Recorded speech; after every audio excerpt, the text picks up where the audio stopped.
This is Rob Eastwood with Andrea Surratt, the Assistant City Manager in the City of Hickory, and we are very pleased to be talking with Andrea about something that I think is fantastic that the city is doing, and that's restoring old buildings. And I want to get into talking about what a brownfield development project is, but first, this was something that actually the idea germinated several years ago. Talk about the origins of the idea to take some of these old buildings in the city and restore them. Sure. So we are very interested in the history of Hickory and its mill development over a number of years. And so we have great buildings that were in disrepair. And the City Council decided to put some money toward offering people the chance to rehab vacant buildings. Many of those are these beautiful mill buildings. And as a result, we have 5 fantastic showcase buildings that are historic mills that have been renovated through our vacant building grant program. What is a brownfield development grant, and what is that project all about? Well, so a brownfield site is one that has, over time, many years ago, had a use that had contaminants that were never cleaned up. And so sometimes when projects are going through a permitting process, toxins are identified in the ground, and therefore you want to clean those up ahead of time, and you can get money to do that from the city. I want to talk about Piedmont Wagon. This is a business with a very rich history, more than 100 years old in the city of Hickory, and that project in and of itself has been really progressing well, and you're close to getting that open, aren't you? Yes, we are, and that company, Cornerstone United, has decided to move their headquarters there. They saw the curb appeal and the beautiful architecture of that building, and they made it happen through a number of grants through the state and the federal government and the city of Hickory. And so we're excited. That's now a corporate headquarters, and jobs and activity are going on the west side of downtown.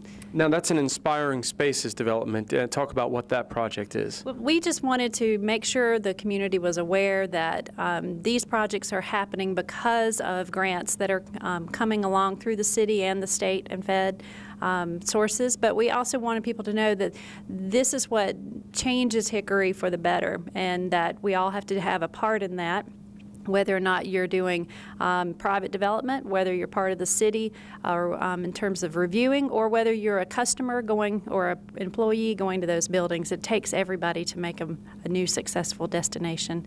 Some other locations that are progressing well as far as restoration and renovation. So we love Moretz Mill, and that's also a sort of a mixed use, a lot of retail and service, and some exciting uses that are going in that space.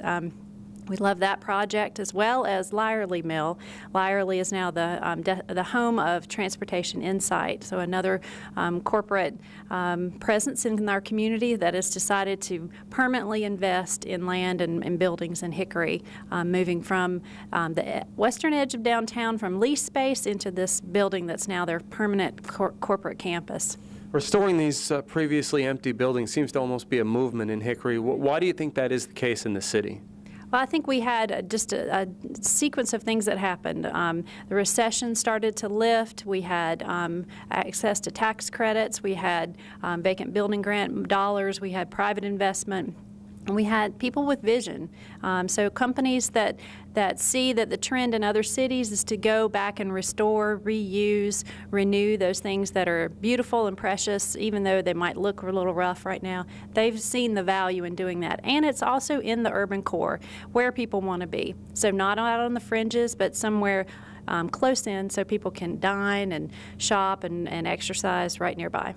And another aspect of this whole plan is jobs. Jobs are created, aren't they? They absolutely are. So in every case with the grant dollars given, jobs were a part of the performance of whoever was developing that. So how many jobs are you creating? And absolutely, each project has a number of jobs, local jobs and ones that have come in as a result of expansion. As Assistant City Manager, and also with Mandy Pitts and Dana Kaminsky and Rudy Wright, have you folks and other folks here with the city heard from other municipalities wondering, hey, what's going on in Hickory? Have you had some questions about this? We sure have, and we toured a number of cities around our mill sites last fall with the League of Municipalities meeting. So people call us, they ask us about our program, and we're just excited that the people in Hickory were ready to make those reinvestments investments. And so we were able to showcase the good work that everyone's done, contractors, architects, engineers, and developers. Andrea Surratt, thank you so much for taking the time to join us, and congratulations on this project. It's got to feel good. It's great to be in Hickory. Thank you. And again, the Piedmont Wagon project is nearing its completion as this program airs, and I want to thank Andrea Surratt for joining us.